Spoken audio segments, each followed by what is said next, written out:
औज़ुबिल्लाहिमिनश्शैतानिर्रजीम बिस्मिल्लाहिर्रहमानिर्रहीम।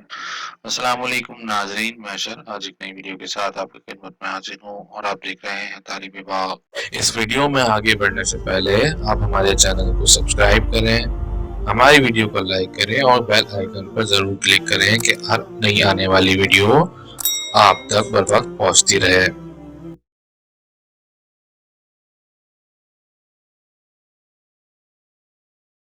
दोस्तों, एक बादशाह जो कि अपनी जिंदगी से बिल्कुल भी खुश नहीं था। वो खुश रहना चाहता था और खुशी की तलाश में मारा मारा फिरता था। इसने खुशी के माहिरीन की मदद भी ली और सियानों, दानिशवरों और समझदारों की कोठरियों में भी झांका, मगर खुशी का फार्मूला हाथ न आया। वो एक पहाड़ पर चला गया। पहाड़ पर एक दरवेश रहता था। दरवेश के दो मुशागिल थे।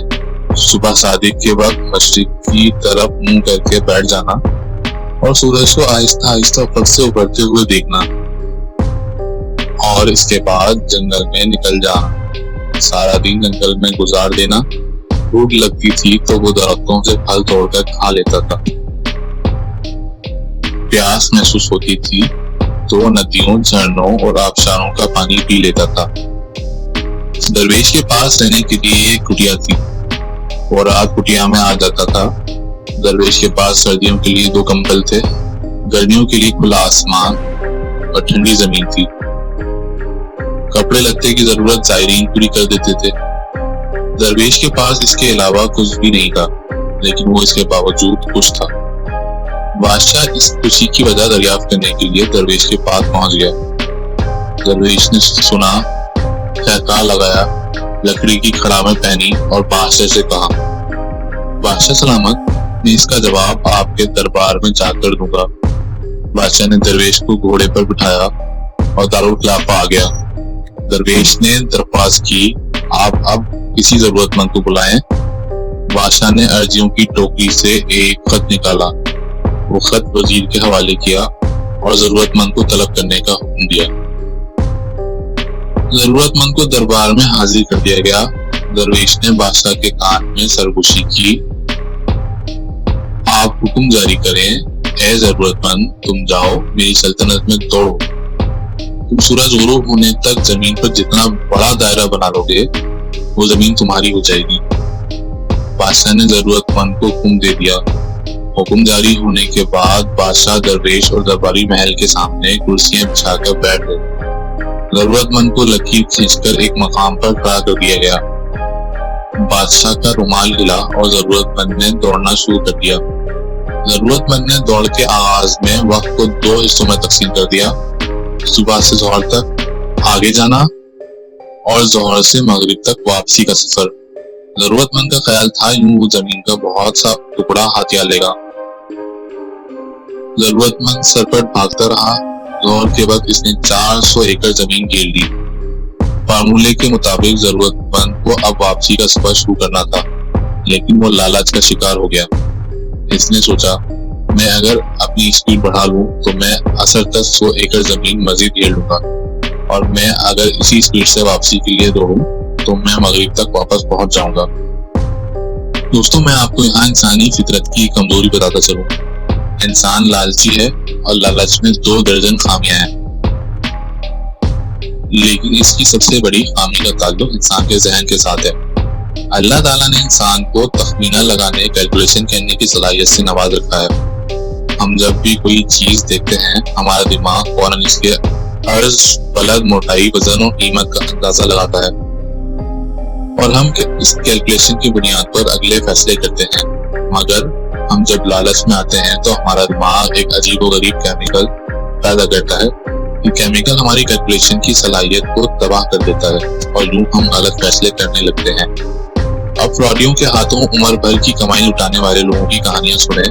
आप कहानी सुनने के फौरन बाद कहेंगे, तुम पढ़े लिखे समझदार इंसान हो, तुम ये अंदाजा नहीं लगा सके। लोहा कभी सोना नहीं बन सकता। जो शख्स टैक्सी पर तुम्हारे पास आया था, वो तुम्हें 5 करोड़ की जमीन 2.5 करोड़ में कैसे दे सकता है? और जो दुकान मार्केट में करोड़ रुपए की है, वो 10 लाख में कैसे दे सकता है? और मिठाई से शुगर को इलाज कैसे हो सकता है? और इतनी खूबसूरत लड़की अमेरिका से पाकिस्तान आकर तुम जैसे मैट्रिक फेल लड़के से शादी क्यों करेगी? वगैरह वगैरह। फ्रॉड का निशाना बनने वाले अमूमन ये जवाब देते हैं, भाईजान वो जादूगर था, इसने मेरी अकल पर पर्दा डाल दिया था। फ्रॉडिया जादूगर नहीं था, जादूगर लालच था, और लालच से पैदा होने वाला वो केमिकल था जो इंसान की अकल सलब कर लेता है और यूं अच्छा भला समझदार शख्स मामू बन जाता है। मैं वापस जमीन घेरने वाले शख्स की तरफ आता हूँ। लालच ने इसकी अकल भी सलब कर ली, इसकी कैलकुलेशन भी गलत हो गई और मजीद जमीन की लालच में असर तक भागता रहा। सूरज ने जब तेजी से वापसी का सफर शुरू किया तो उस शख्स को अपनी गलती का एहसास हुआ। वो पलटा और वापसी के लिए दौड़ लगा दी, लेकिन देर हो चुकी। वो अब मगरिब से कबल वापस नहीं पहुंच सकता था। इसके पास इस वक्त वो दो ऑप्शन थे, वो अपनी हार मान लेता और दौड़ना बंद कर देता और चुपचाप घर वापस चला जाता, या फिर जीतने के लिए सरतोड़ कोशिश करता। वो दूसरे ऑप्शन पर चला गया। दोस्तों, मैं आपको यहाँ इंसान की एक और खामी बताता चलूं। कामयाबी में सरतोड़ मेहनत हमेशा तीसरे नंबर पर आती है। पहला नंबर प्लानिंग और दूसरा नंबर सलाहियत को हासिल होता है। आपकी मंसूबाबंदी गलत है। आप पहाड़ पर खजूर का दरख्त लगाना चाहते हैं या सहरा में चावल उगाना चाहते हैं, तो क्या कितनी मेहनत कर ले आपकी कामयाबी के इम्कान बहुत कम होंगे। दूसरा, आप में अगर सलाहियत नहीं, आपने अगर बाकायदा ट्रेनिंग हासिल नहीं की, आपने अगर टास्क के लिए तैयारी नहीं की, तो भी आप कितनी ही सरतोड़ मेहनत कर ले आप कामयाब नहीं हो सकेंगे। जमीन घेरने वाला भी मंसूबाबंदी और सलाहियत दोनों से आरी था। चुनाचा इसने दूसरा फैसला भी गलत किया। इसने सरतोड़ कोशिश की ठान ली, भागने की स्पीड बढ़ा दी। वो बुरी तरह थकावट का शिकार था, लेकिन वो इसके बावजूद बेमानावार दौड़ रहा था। वो वक्त पर पहुंचने की कोशिश में अपनी स्पीड बढ़ाता रहा, यहाँ तक कि इसके फेफड़े फट गए, इसके मुंह से खून जारी हो गया, लेकिन वो इसके बावजूद भागता रहा।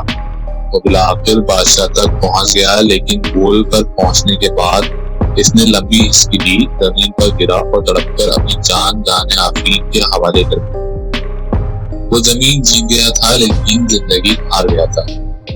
दरवेश अपनी जगह से उठा, जमीन पर गिरे शख्स के करीब आया, हाथ से उसकी खुली आंखें बंद की, बादशाह को करीब बुलाया और उस बदनसीब शख्स की लाश दिखाकर बोला, बादशाह सलामत, हिरस का व्यापारी कभी खुश नहीं रह सकता। ये शख्स मुझसे बेहतर जिंदगी गुजार रहा था। मेरे पास कपड़ों का एक जोड़ा, लकड़ी के जूते, 2 कंबल और एक प्याले के सिवा कुछ नहीं। मैं शहर से कोसों दूर पहाड़ पर रहता हूँ, फल खाता हूँ, नदियों का पानी पीता हूँ, लेकिन खुश क्यों? क्योंकि मैं लालच नहीं करता। जबकि आप मेरे मुकाबले में इस शख्स के असासे देखिए, इस शख्स मुझसे 1000 दर्जे बेहतर होगा। इसके पास मकान भी होगा, बीवी बच्चे भी, कपड़े भी, सवारी भी, दाल अनाज भी और जमीन जायदाद भी, लेकिन ये इसके बावजूद जमीन पर गिरकर मर गया। क्यों? क्योंकि ये अपने अंदर की लालची जान को काबू में ना रख सका। ये दीवानावार ख्वाहिशों के पीछे भागता रहा। ये कभी किसी को दरख्वास्त दे देता और कभी आपको अर्जी भिजवा देता। किस्मत ने यावरी की, इसकी लॉटरी निकल आई। आपने इसे जमीन देने की इजाजत दे दी। ये भागा, लेकिन इसकी लालच भी इसके साथ ही दौड़ पड़ी। ये अगर समझदार होता, ये अगर दरमियान में कनात कर लेता, ये रुक जाता, ये जो हासिल हो गया इस पर इत्तेफा कर लेता, ये शुक्रिया अदा करता और जिंदगी को एंजॉय करना शुरू कर देता, तो ये नेमत इसके लिए काफी थी। लेकिन ये लालच के घोड़े से ना उतरा। ये भागता रहा, यहाँ तक कि लालच ने इसकी जान ले ली। दरवेश ने लंबी सांस ली और बोला, बादशाह सलामत, हिरस और खुशी दोनों सौदाने हैं, ये इकट्ठी नहीं रह सकती। आप खुश रहना चाहते हैं तो आपको लालच को तलाक देना होगी।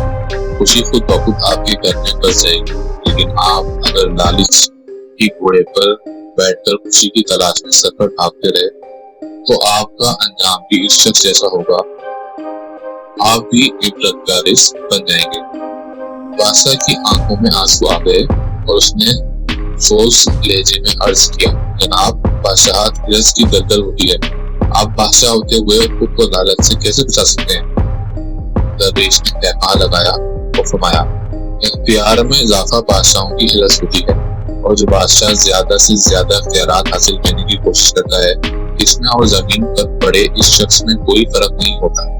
आप इख्तियारात समेटने के बजाय इख्तियारात बांटना शुरू कर दें। आपको खुशी भी मिलेगी और आप अपनी बेहतर जिंदगी भी गुजार सकेंगे। अपनी लालच की गुणों को दौड़ने से रोकें और उन्हें कचरों में बदल दें ताकि आपकी जिंदगी खुशो-खुर्रम गुजर सके। नाज़रीन, अपने मेजबान असर अली को इजाजत दें। इंशाअल्लाह एक और नई वीडियो के साथ आपकी खिदमत में हाजिर होंगे। अस्सलाम वालेकुम व रहमतुल्लाह।